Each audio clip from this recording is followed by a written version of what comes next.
O'zbek shou-biznes olamining yana bir serqirra ijodkorlaridan biri, barchangizga tanish bo'lgan dizayn jamoasining a'zosi Dilshod Musabekov haqida yomon xabarlar tarqaldi.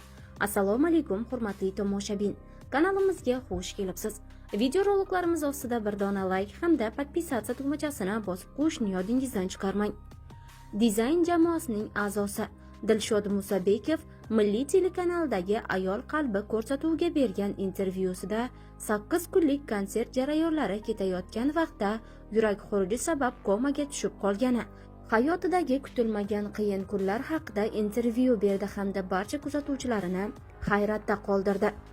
2023-yil konsertda Qirol Lyudvig rolini o'ynaganman. O'sha yili konsertning 6-kuni syomka jarayonini o'tkazdik. Ertalab soat 4 da uydan yurak xuruji bilan 16-shahar shifoxonasiga tushganman. Shu tufayli konsertning 7-8 kunlari ishtirok etolmaganman. Shok holatida bo'lganim sababli shifokorlar 2 kundan ortiq yasholsam yashab ketishimni aytgan. Shifoxonada yaqinlarim, jamoadoshlar bilan to'lib ketganda ichkarida yotibman-u, konsertning qolgan 2 kuni undagi 80% mas'uliyat meniki ekani haqida o'ylab yotibman. Bir paytlar bir yaqinimizning otasini shifoxonaga olib borganimizda umrini vaqtinchalik uzaytirib turish uchun qilishgan ukolini eslab, shifokorlarga menga ham shunday ukol qilinglar, 3-4 soat ta'sir qilsa bo'ldi deganman. Shu ukol bilan bo'lsa ham bolnitsadan chiqib, konsertni o'tkazib kelsam deb o'ylaganman-da. Shunda bir shifokor qo'pol bo'lsa ham rost gapni dangal qilib aytganda, agar hozir shifoxonadan chiqib ketsang, qaytib kelmaysan bu yerga. Shu gaplarni aytishim shartmi dedi. Sa'dulla, bo'ldi, o'ylamang, biz hammasini o'zimiz amallaymiz. O'zingizga odam topib tayyorladik. Shuni aytish uchun yoningizga keldim. Ruxsat bersangiz yana bir repetitsiya qilib, konsertni boshlayveramiz dedi. Shu bilan men shifoxonada qoldim. Ular o'zlari qolgan 2 kunlik konsertni amallashdi. Muxlislardan sahna bilan hayotni almashtirib yubormaslikni iltimos qilardim. Hayotda yaxshigina jiddiy insonman, chunki anchayin jiddiy mas'uliyatlarim bor. Oila boshi, hozirgi kunda bobo, turmush o'rtoq, ota, bosh farzandman. Otam olamdan o'tganlar. Ulardan keyin oilaning katta ustuniman.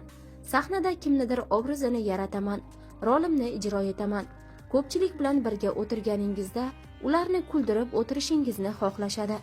Bizning ham oddiy odamlardan ortiq joyimiz yo'q. Ularga o'xshab ishimiz, tashvishlarimiz bor. Ortiq joyimiz 1 metr sahnadan turib ularga gapira olishimiz. Lekin bu ham sahnadagi ishimiz deydi aktyor. Bir o'g'il, 2 qizning otasiman. Bir kelinim, bir kuyovim, 2 nafar nabiram bor. O'g'lim aeroportda 3-kategoriyasida agent bo'lib ishlaydi. Katta qizim liboslar dizayneri, 2 nafar farzandning onasi, hozirda uy bekasi. Kelinim ham liboslar bo'yicha dizayner. Hoji onam va bitta ukam bor. Shu vaqtga qadar oilamni hech qayerda ko'rsatmaganman. Oila mavzusida gap ketar ekan bir narsaga qarshiman. Qiz uzatgan tomon doim pastda turishi kerak deyishadi. Aslida o'g'il o'stirgan odam bir pog'ona pastda bo'lishi kerak. O'zim ham kelin qilganman, lekin men bir pog'ona pastda bo'lishim kerak. O'g'lim to'y hashamlarda qudalarimga 2 non ko'tarib, kelinimni uyiga olib borib qaytishdan boshqa yana nima ish qilib beryapti ularga.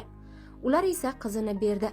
Kelin erining uyida osh-ovqatini qilsa, kirlarini yuvsa, uylarini toza tutsa, hammaning ko'nglini olib shirin gapirsa, erining hurmati uchun o'zidan kichiklarni ham sizlasa, yana qiz taraf bir pog'ona pastda turishi kerakmi?